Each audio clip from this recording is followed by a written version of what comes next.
Hello. All right. We're here. We've started. I made the mistake of starting the stream right after I made a sandwich, so I wasn't able to finish that. But here we go. So some of you might know I'm in the middle of doing a rebuild for my smAllice board. This one right here.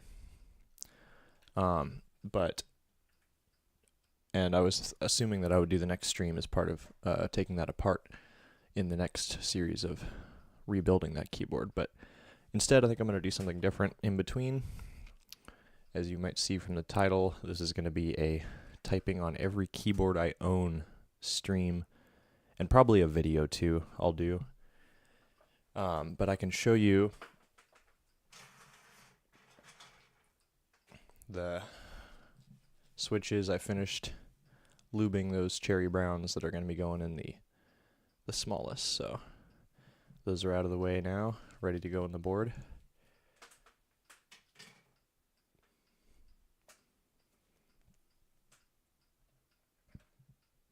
So I have about, let's see, 1, 2, 3, 4, 5, maybe like 12 or 13 boards.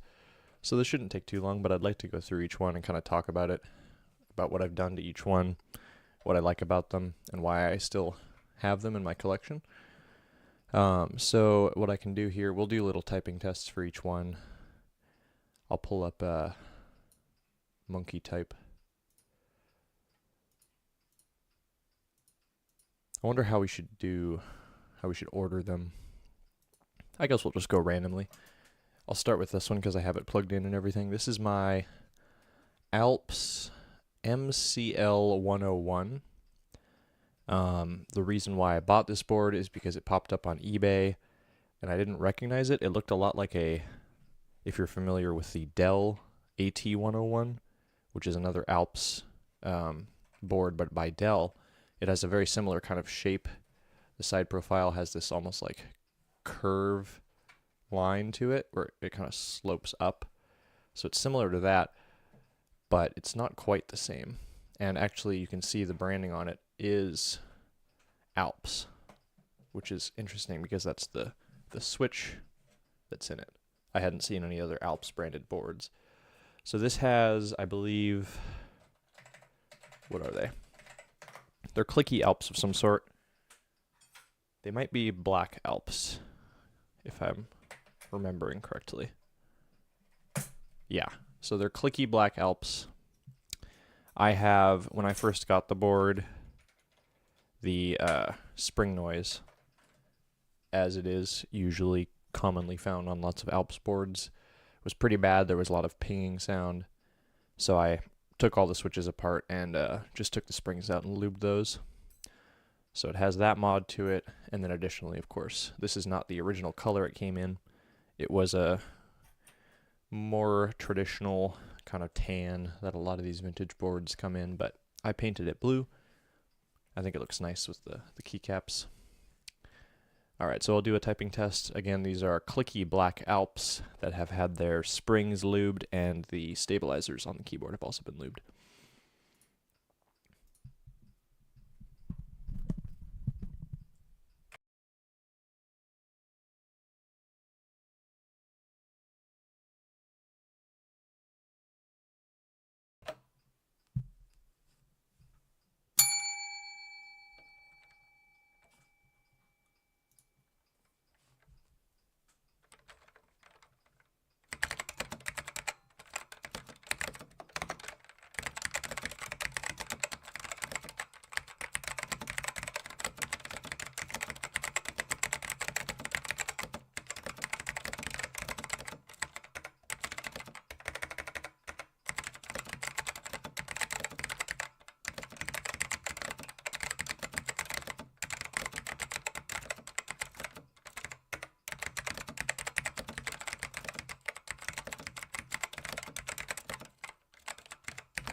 Alright, so I'll try to avoid making as many mic sounds when I do that, but yeah, man, I should not be exposing my words per minute.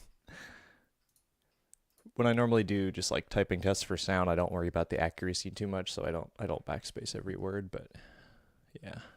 Also, I'm not sitting completely comfortably. Anyway, so I really like the sound of this board. This was my first clicky Alps board, and I always just kind of assumed that I wouldn't be a huge fan because normally clicky switches I kind of go back and forth on, but I'm a really big fan of how these feel and sound. They have a very nice crunch when typing on them, and the sound too is a very satisfying clicky switch sound. So this is one of my regular boards. It's on my desk a lot, just as one of my older boards I use. So let's switch things up now and go to a newer board.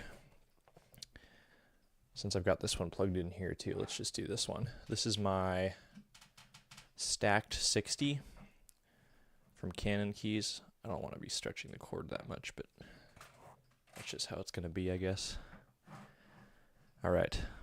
So these are Novel Key box creams, and they have been lubed.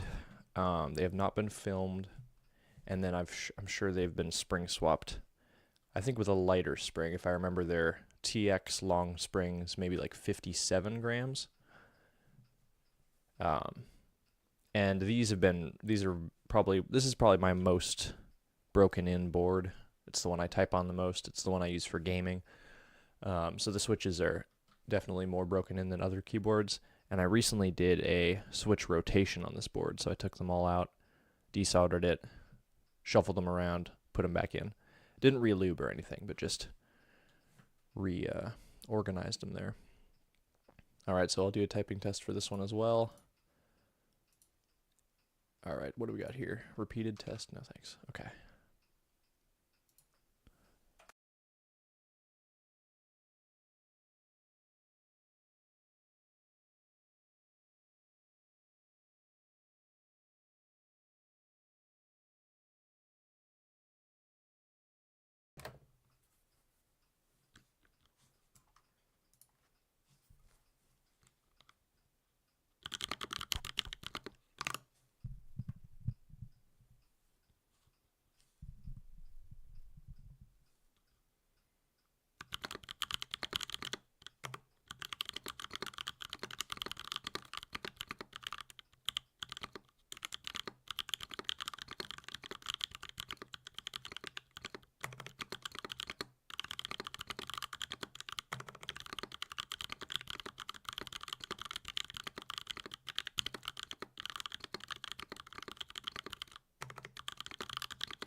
So, as is clear, the keyboard that I type on does have a pretty significant effect on my speeds.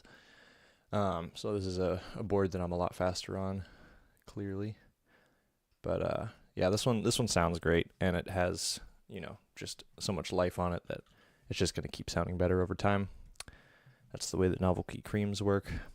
And then, of course, the light spring weight.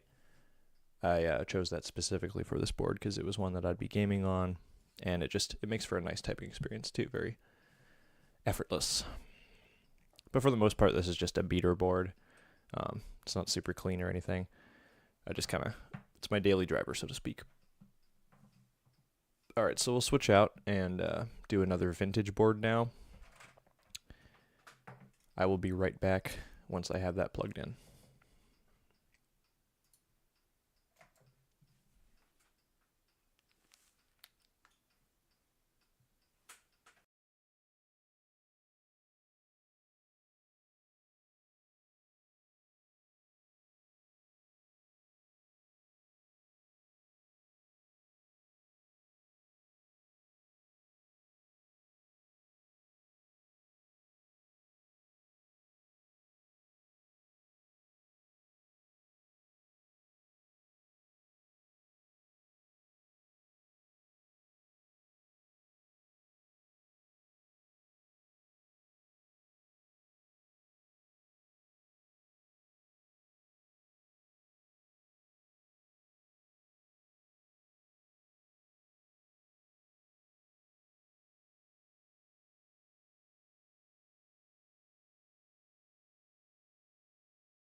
All right, next board here. This is a NMB RT101 Plus.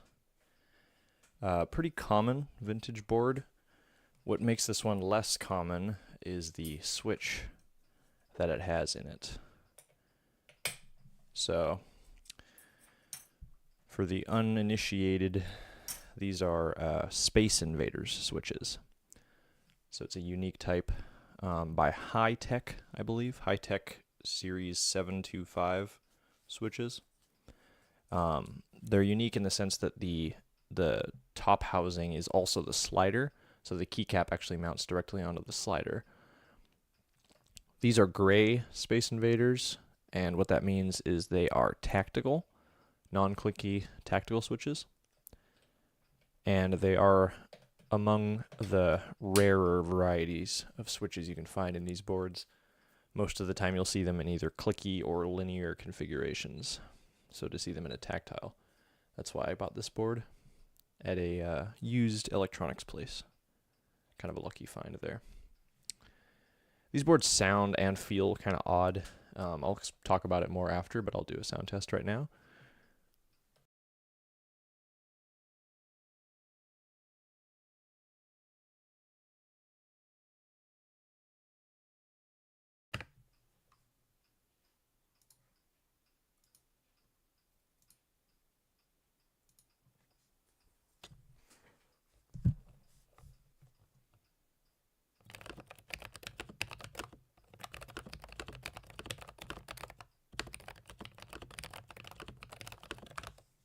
Okay, what is this?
All right, not too bad on this board. Again, the typing feel on this board is very odd. It's similar. I would almost say it feels kind of like a cherry brown, the way the tactile motion happens, but it's different in the sense that once you reach that tactical press, the amount that you have after it, it's like it gets progressively more stiff, like quickly. So it's like pretty light to press down. You get to the tactical bump, and then the second half of the key press is like extra firm. So it kind of has this weird like springy typing experience. It's pretty nice. I mean, I'm not a huge fan of tactical switches in general, so if anything, these are maybe a little bit too heavy for my taste. They can get a little fatiguing, but they sound kind of interesting, kind of a squishy sound, and they have a unique feel for sure. So anyone who hasn't typed on Space Invader switches, I definitely recommend trying it. Especially the tacticals if you have a chance, because they are a unique experience for sure. I also really like how these boards look. They're very solidly built, pretty heavy, and then also they just have a very clean kind of monolithic, even though it has this unique kind of layering to it too, where you have the flat front, you have this little ridge along the top, and then it kind of angles down along the front, and on the outer edges too. It also has some green text on it. The Alt keys are both green, and the system requirement or whatever text on the bottom of the print screen key is also green. Alright, so just to alternate, we'll go ahead and do another one of my modern boards now. Let's see. Alright. Saving the best for first here, we're going to go ahead and do my Augur 60. Most expensive board I own. Oh man, I am excited for this one. I gotta get the USB plug.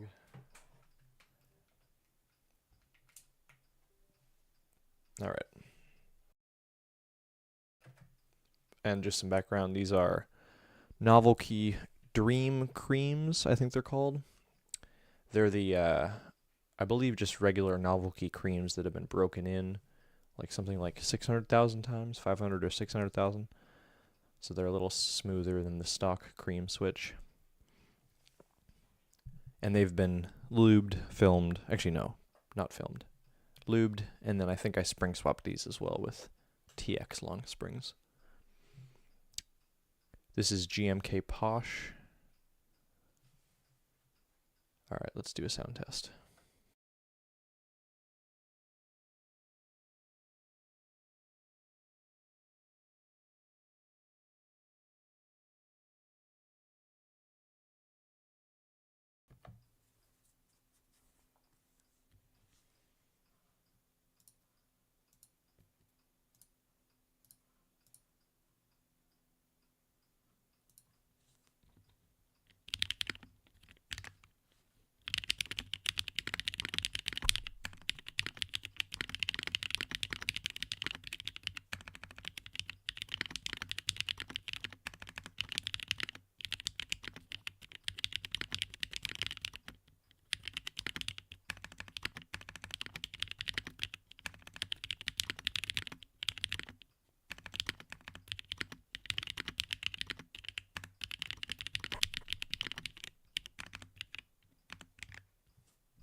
Alright, not a great typing test, but yeah, this board is just a delight to type on.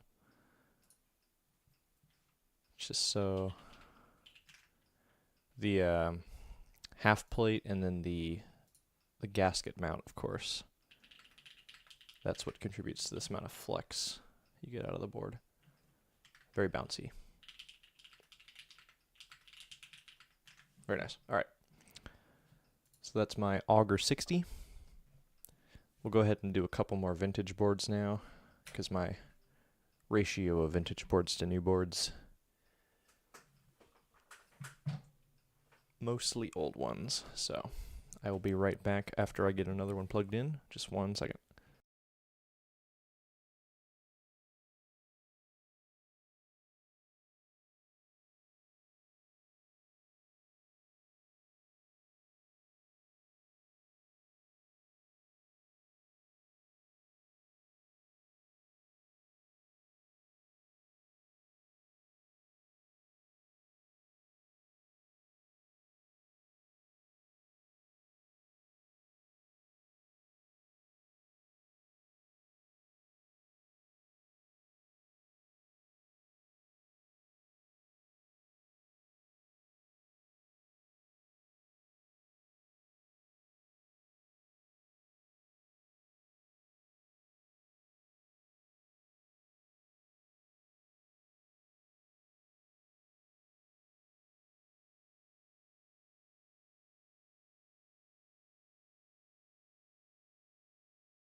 Alright, so this, sorry about the mic sounds, this, sticking with the theme of NMB keyboards, this is my NMB N97. This is an interesting one. Picked this one up recently, actually, which is why the case is still yellowed as it is. I still haven't gone through the process of retro-brighting it or painting it, but that's coming up probably. These are PBT keycaps, which is why they aren't yellowed as badly as the board. It's got a very long space bar. I like the form factor. The only issue with this board, as you'll see, is that not very many of the keys actually work, because it's I assume it's some sort of a custom keyboard for some custom computer system of the time. But for that reason, I don't know why, but a lot of these keys do not actually register as any keys. Thankfully, all the alphas work. The numbers do as well. But for that reason, this is just kind of a random keyboard I have. No big plans for it or anything, and I haven't touched it or modified it at all yet. So these are, I believe, white linear Space Invaders. Space Invaders are tricky to get the keycaps off sometimes, but the reason why I bought this board is because I was actually just looking for any board with linear Space Invaders, because I hadn't tried them yet. I had only tried the tacticals. So, man, I can't get a keycap off here. There we go. So yeah, these are, you can't really see from the camera, but these are 2i white linear Space Invader switches. And actually, now that I mention it, I have modified this board. I took some electronic cleaner and just sprayed it in each of the switches. But then what ended up happening is, even though that cleaned them out, they kind of had this like stiff, kind of scratchy feel to them. So I did just throw a little bit of lube on the metal contact point where the slider actually slides on the contacts. So you could say these are lubed Space Invaders, but I really just did that to get rid of that scratchy sound I had after cleaning them. I have not lubed the stabilizers, so we'll go ahead and do a sound test now.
Man, I hit the turbo at the end there.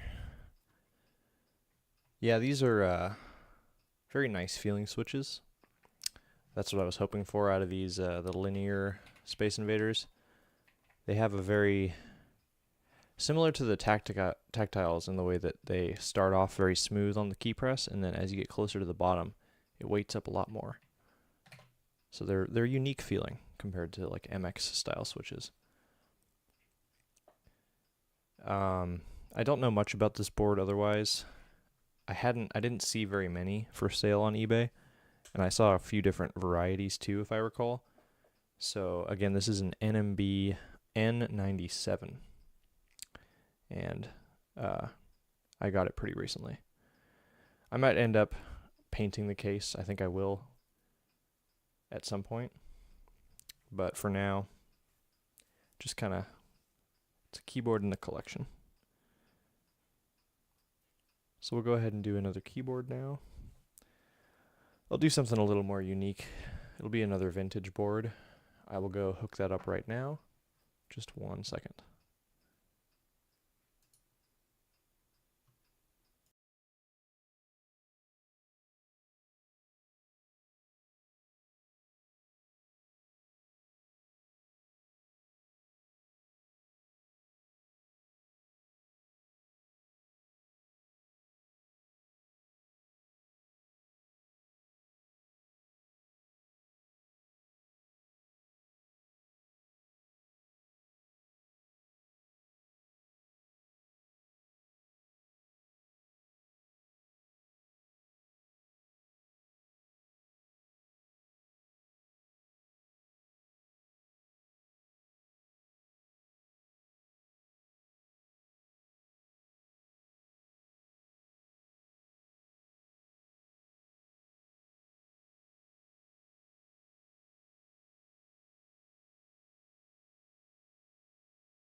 Oh dear.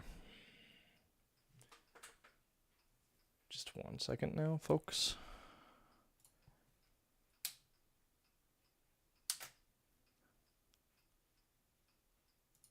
There we go. Sorry about that. All right, this right here is a Apple adjustable keyboard. Very nice. This is, of course, the feature that's so exciting about it. How it can fold up, open at different angles for whatever ergonomic need you might want. I'm going to go ahead and leave it in ergonomic form for this typing test. This is a little too steep, actually. Let's bring it. That feels about right. So these are, I believe, damped cream Alps. No. What are these? Oh, I know what these are. Okay, so these were, if I recall, clicky. Oh, man. I don't even remember now.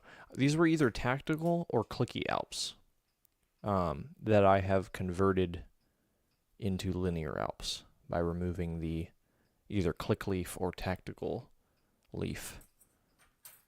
It's just been so long since I modified this board, I can't exactly remember. I haven't done a typing test on it on the channel before, so this will be its first time on the channel. I love the early Apple keyboards with the little rainbow Apple logo at the top. That's just really cool. It's got media controls. It's got volume here. Mute on and off. That's a microphone button. I don't know what that actually would do by pressing it. And then, of course, the command key acts as a Windows key for Windows keyboards. I mean, Windows computers. So this is a nice board. I'm not a huge fan of the switches, just the way they feel, but let's do a sound test and I can show you.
Man, this is a struggle for me to type on this keyboard. I do not know why. The switches are almost like they don't return fast enough. They kind of stay down too long. I don't know why that is. They sound okay, kind of like a dry sounding, like kind of clothy sound, if that makes any sense. And they don't feel great to type on or anything. This is why this board just kind of sits, but I'm a huge fan of what it is. And considering, I mean, for a vintage board, being as old as it is, for having it have this form factor with the adjustability on the ergonomic angles you can get, it's just a very forward-thinking board. Exactly what you might expect from Apple. And I had a Apple extended keyboard for a while. There's a video of that one on my channel, and I was a big fan of the switches in that board. So I'd like to get another one of those at some point. But this is it's my only Apple keyboard. So just because this one's a ergonomic angled board, I'm going to go ahead and bring out another one for a typing test now. This, of course, is my smAllice, whatever you want to say, from Keyhive. Oh man, I gotta tighten these screws on the back here.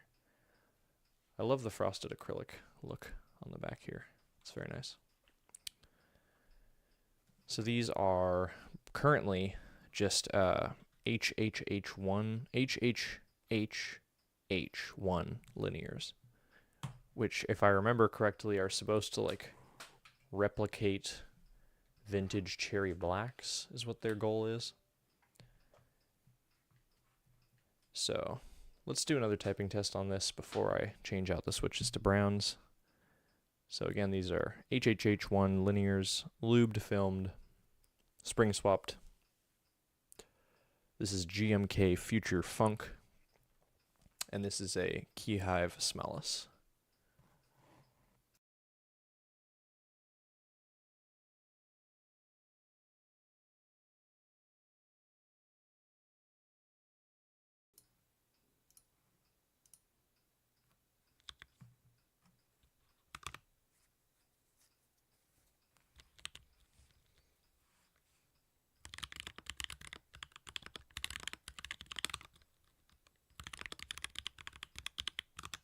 Oh my god. What? No.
Not too bad.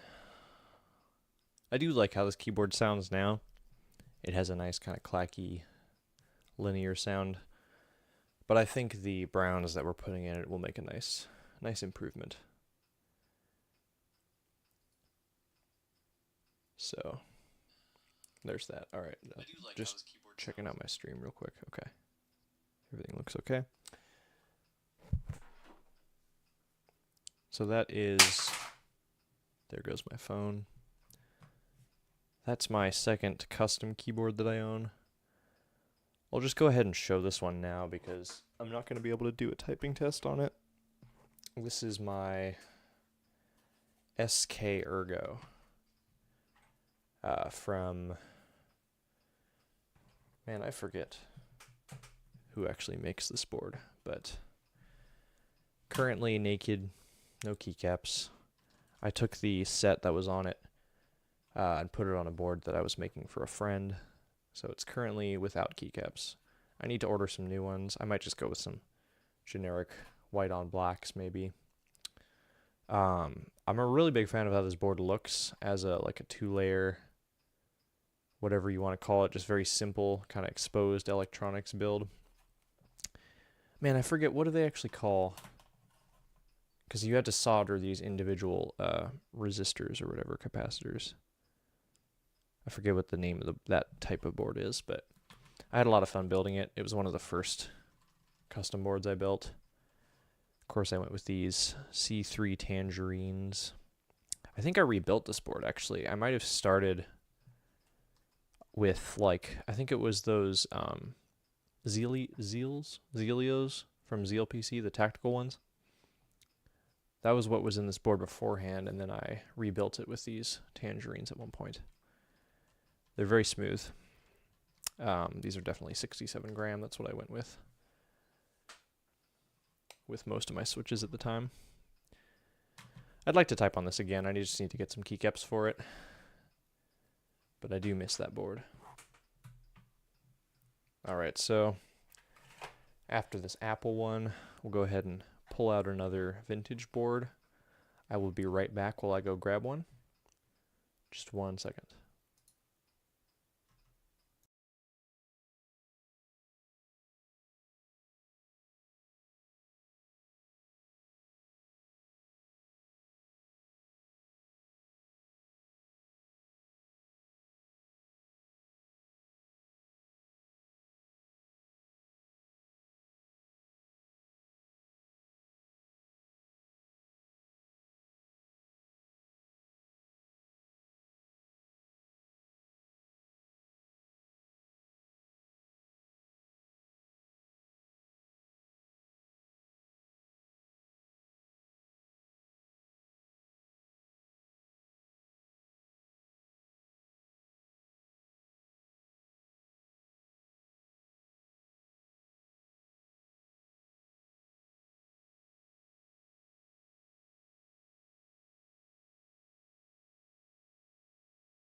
All right.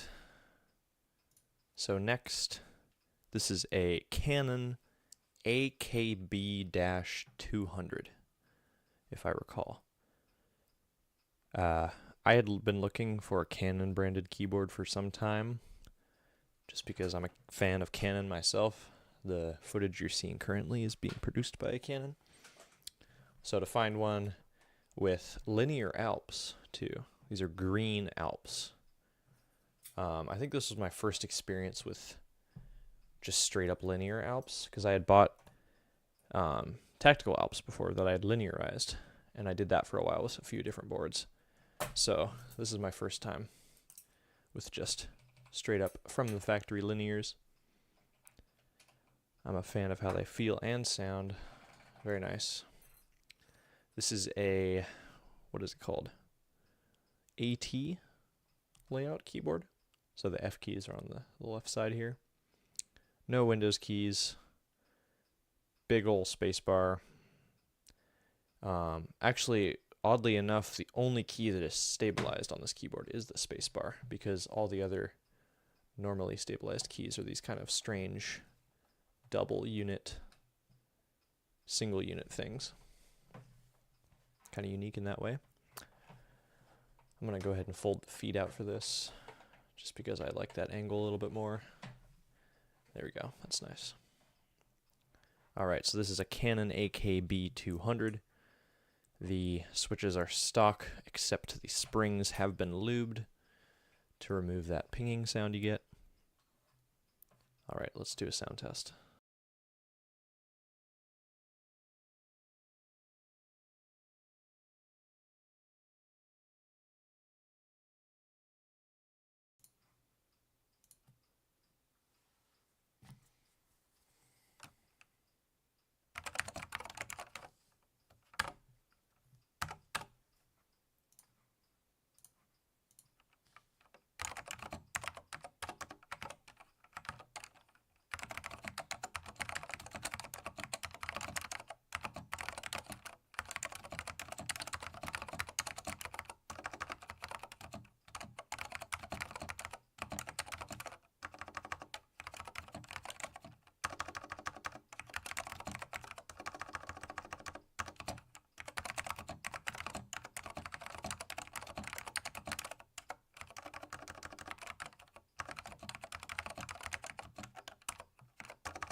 Alright, there you have it. Canon AKB 200.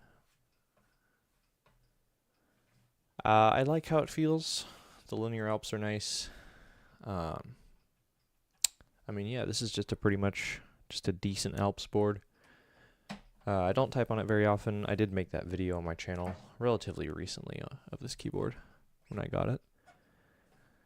It does have some damage. I got it with this little, you might not be able to see, but it's got this little chip on the corner. It's kind of a shame. But I did get a good deal for it because of that.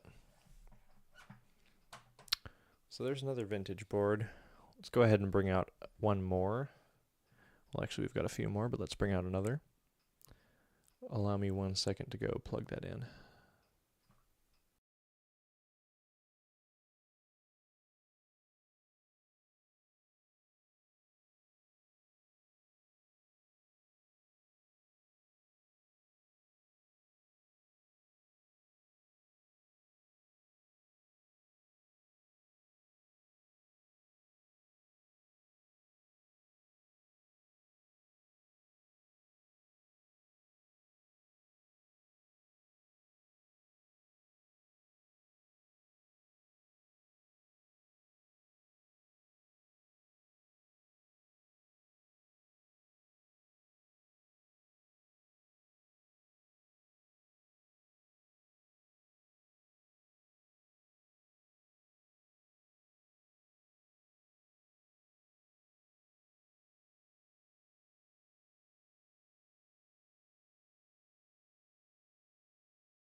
All right. Got a bit of a wild card coming up next here. This is my, what is it even called? Delvin. This is my Delvin D1060184, which is the serial number, not the model number. Is there a model number? The answer is no. This is a very unique board. It's got, it does actually connect to a computer if you plug it in, and it will type. The only problem is this one has some dead keys along, it seems like this kind of strip right here. None of the keys actually register, so it's just a decorative piece, but for the heck of it, we will do a sound test. It's got this, it's basically just a stainless steel case and plate, and then it has this little, like, I don't know what you call them, like chiclet style buttons instead of keys. I'll try to get it flat so we can do a proper sound test without it wobbling around.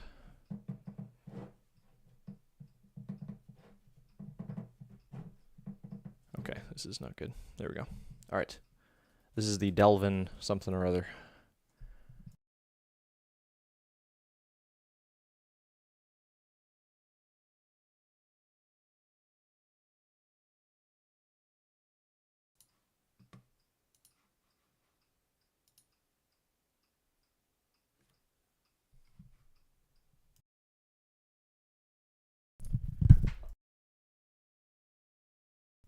Sorry for the mic sounds. Of course, I realize that I don't need to do a monkey type on this one because it's not plugged in.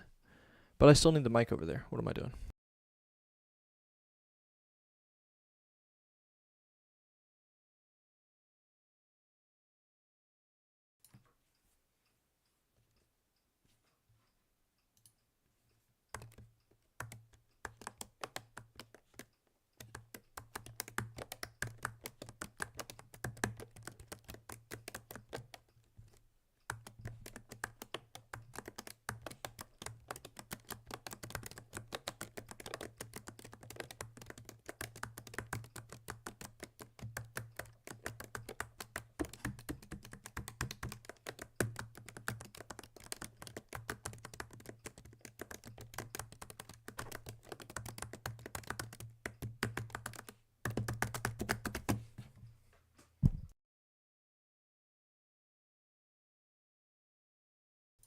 These have what must be the equivalent to 250-gram spring weights. You have to take a lot of effort to press these keys. Yeah, this thing's weird. I don't know why I bought it, but it's keyboard related, so it's neat. I'm just going to go ahead and leave it off to the side here as a decorative piece for now. So there goes my Zippo. It's gone. All right, on to the actual keyboard here. I did get this set up already. Oh dear, the cord is being stretched.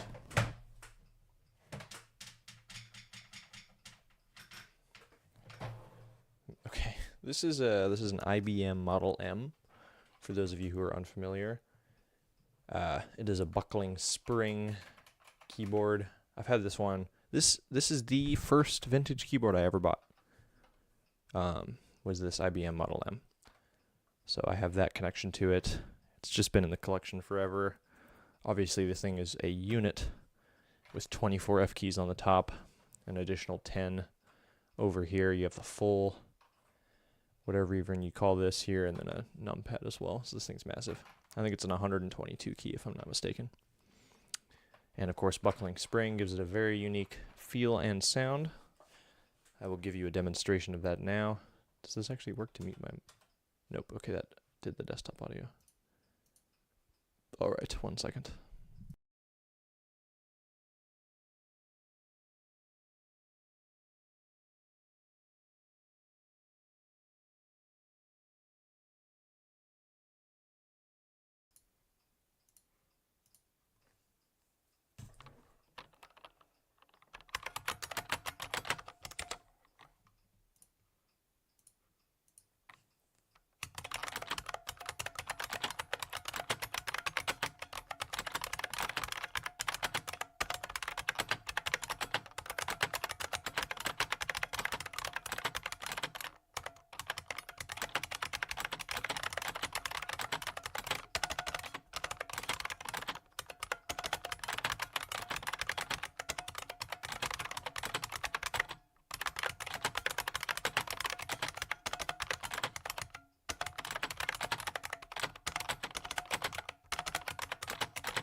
I forgot how fun it is to type on these keyboards.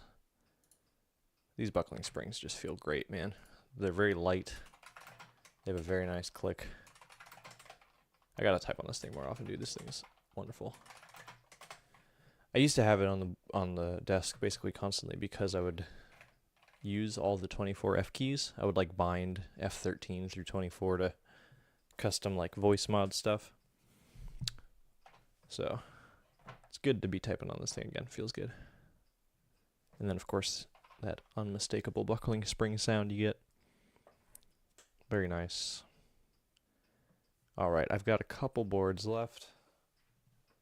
And then one special one at the end I'll bring out. So I'll go ahead and bring out the second to last here. Allow me 1 second to plug it in.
Alright, here we have my Unitech K160.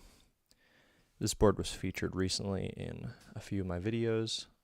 I'm going to allow some time for my clock to make its noises.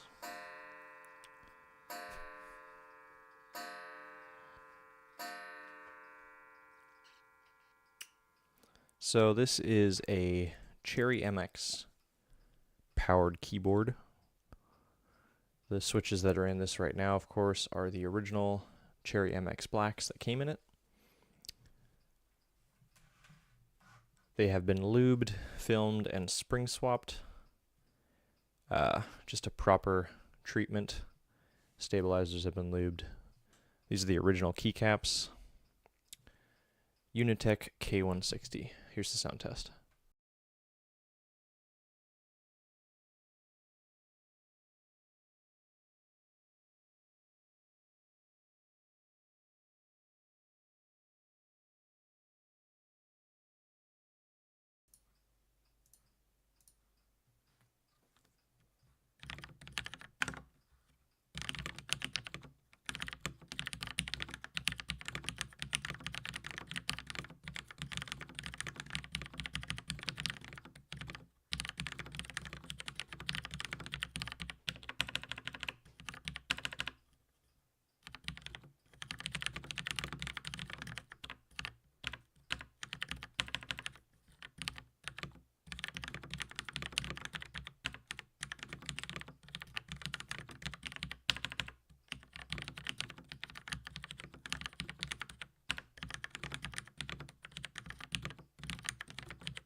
Alright, nothing wrong with some classic lubed Cherry MX blacks.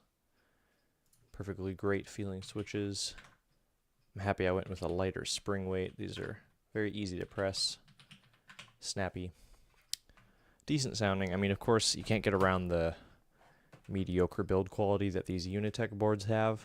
Pretty lightweight, not super impressive internally or anything, but they sound okay. I mean, you lube any Cherry MX blacks, they're going to sound okay. So that was the second to last keyboard I wanted to show you. I'll go ahead and do a live bringing out of the other one because it's kind of a special board. Let me just grab it real quick.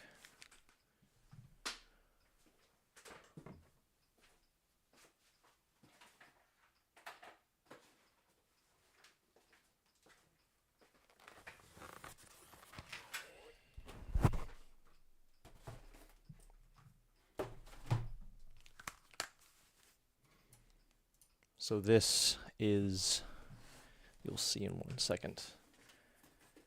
But the important thing, this is the original packaging. You might not be able to see the date there, but that says 13th of May, 1992. There goes my camera. Allow it 1 second to reset. Please. And there it is. Let me just refocus this actually to get a better.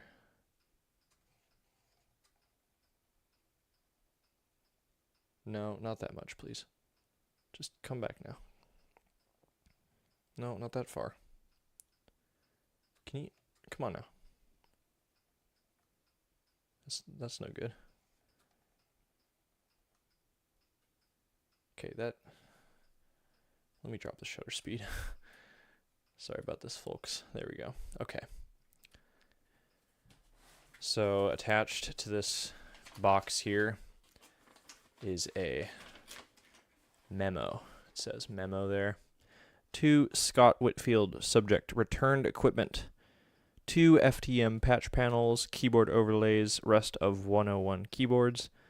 The RS422 cable assemblies were already shipped back by Jeff Carroll to Pauline.